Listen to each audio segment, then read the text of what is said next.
when the Cold War mode first came out, way back when, just a few years ago, I, being like so many World War II players, didn't care for it much, so it was a waste of time. I was dutifully working on acquiring the British heavy tanks and British mediums because they interested me the most. But, like all World War II players, I found myself lacking silver, and when Cold War mode got the silver boost, I started playing it just to get the silver I needed for the next bit of equipment on the Chieftain or whatever I needed for the Centurion or what have you. Like all World War II players, that was all I needed it for was silver.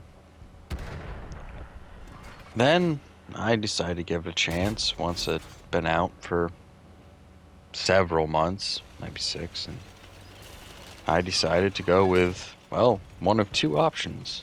Just Western Alliance, American line with the M46, and the other was the T-44A of the Eastern Alliance. Now, I have no experience with the World War II cousin, the T-44, so I can't compare it and tell you anything about that. But I decided to go with the tank that I felt had the speed and mobility that I appreciated, along with having a very decent boom snout and decent enough armor. Oh, it didn't have gun depression, which I've come to appreciate with the British tanks, but then, at that time, I discovered perhaps what I thought was a brilliant tank. Mobility and firepower.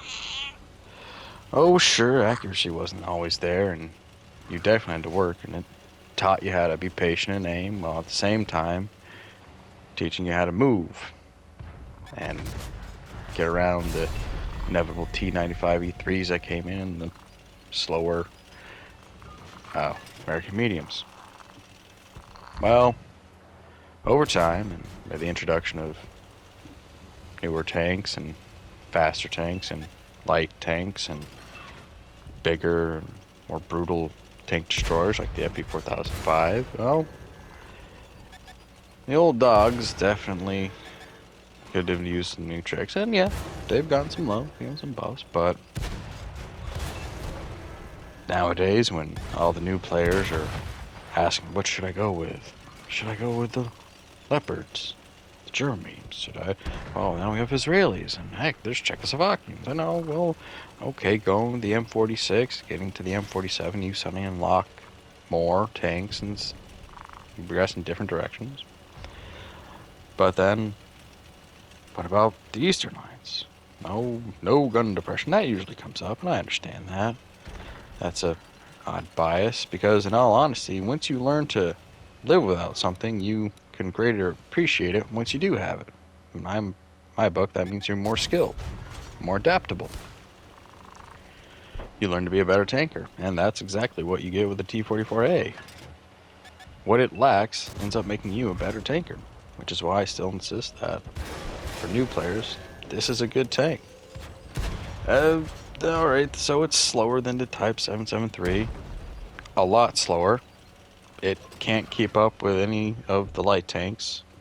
The light tanks spread fear into this tank, or a lot of tanks, especially anything with an FP101 or FP107, because the HE rounds just easily pen it from almost any angle. And of course, the M41A1, which you saw earlier, flying off a hill. Yeah, that's the bane of all light tankers. Hills. Yeah, that terrifies a lot of tankers in Era 1. But, yeah, so now you need to have a better team and more competent team to help make sure you aren't caught out, because once you are caught out, realistically with the T-44A, there's nothing you can do about it now. And yeah, I've got a commander that's new and still being trained up, and that doesn't help. But I appreciate this tank and what it does. It taught me how to be better. I mean, yeah, I spent years playing World War II mode and learning whatever I learned there, which obviously did help translate to Cold War mode because there's more similarities than differences, despite what everyone makes about True Vision versus the World War II vision. Trust me. Just because True Vision means you get to see everything, the hills aren't made of glass, and a detected tank is a seen tank, so don't fret about True Vision. And honestly, once you get down into further tech trees, especially this line, Era 2, everyone makes a big deal about the FV4211, and yeah, sure, you know what? Fine, it's the king. It's the king heavy tank of Era 2, but hell, in my book, that makes a T-72A the queen. Because it's got armor, it's got speed, and it's got ATGMs. And just like T-44A, it's got every little bit of components of this game that you will need to get experience with to get it be a better tanker and player. So I still love this tank. And yeah, okay, it's low tier and I get to go seal clubbing, and because it's a 0 silver tank in the starting line, you don't have to really try hard to get MVP. Yeah, that's the game's decision that low tier, low era tanks should be favored more when it comes to the XP and whatever.